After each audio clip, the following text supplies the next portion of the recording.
شاهدنا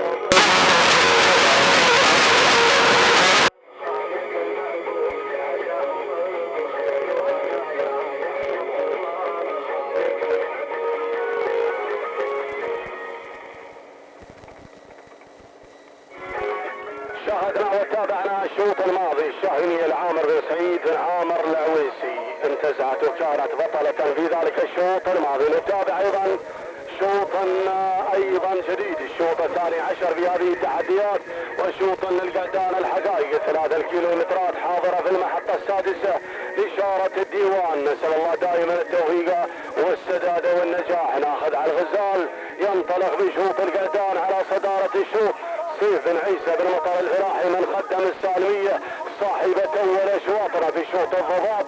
بالفعل هي من انتزعت ناموس في ذلك الشوط. يقدم لنا الغزال سيف بن عيسى بن مطر الفلاحي نقله على المركز الثاني. طرف يأتي بهذا التحدي لحمد بن سالم بخلفان بالشاوي الغفلي بدوره على ثاني المراكز. المركز الثالث ينطلق في هذه الاثناء معوض فارس بن احمد بن شعلان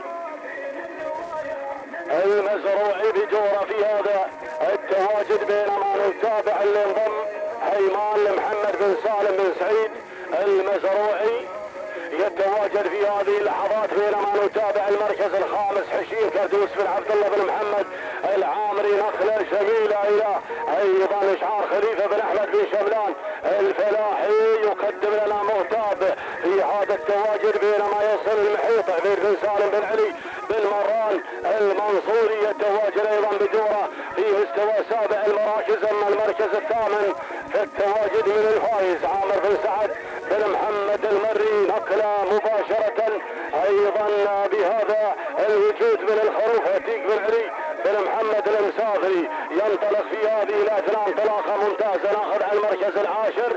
وصل في هذه اللحظات بوصدين الله خلف بن ساري بن بروش المزروعي متواجدا مع انطلاقه بوصدين.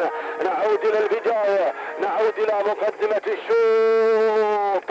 الله الله الله الله يا المقدمه، شوف اللي باعت المسافه اشعار سيف بن عيسى بن مطر الفلاحي والكيلو وال200 غادر ذلك الشعار وانطلق على صداره المركز الاول في هذا التحدي. هكذا ينطلق بهذه الانطلاقه الجميله الغزال، الغزال كالغزال، الغزال كالغزال على سيطره المركز الاول يباعد المسافه في مقدمه هذا الشوط.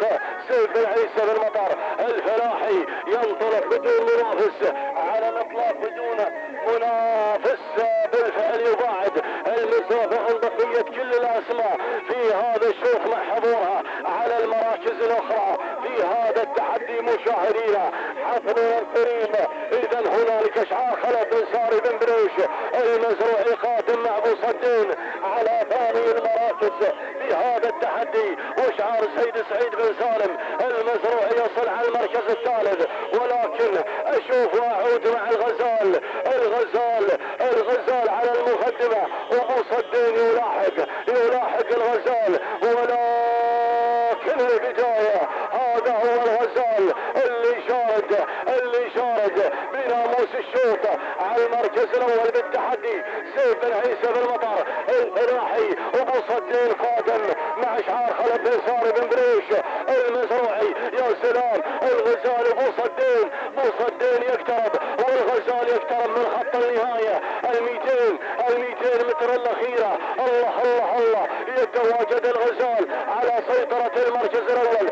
سيف بن عيسى بن مطر الفلاحي الى النقطه الثانيه. مصدين يحاول اشعار خلف بن ساري بن بلوش المزروعي، ولكن الغزال ثاني سيف بن عيسى بن مطر الفلاحي. المركز الثاني بوصدين خلف بن ساري بن بلوش المزروعي.